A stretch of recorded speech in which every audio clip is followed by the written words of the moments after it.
আসসালামু আলাইকুম। আজকে আমি সুজি দিয়ে ভীষণ টেস্টি করে ভাপা পুলি পিঠা বানিয়ে দেখাবো। খেতে দুর্দান্ত স্বাদের হবে আর কোনো ঝামেলা ছাড়াই বানিয়ে নেওয়া যায়। হাফ কাপ সুজি ভেজে নিলাম, তারপরে লিকুইড দুধ 1 কাপ দিয়ে আমি ডো বানিয়ে নিলাম। ঠান্ডা হয়ে গেছে, ভালো করে মথে নিচ্ছি, তারপরে লেচি কেটে নেব।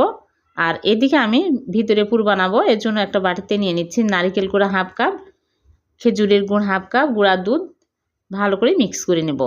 তারপর এক সাইডে রেখে দিলাম। এদিকে বাটির মতো করে বানিয়ে ভিতরে পুর দিয়ে মুখটা ভালো করে আটকে নেব।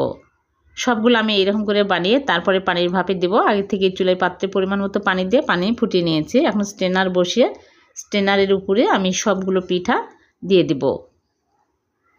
দিয়ে আমি 10 মিনিট জাল করব।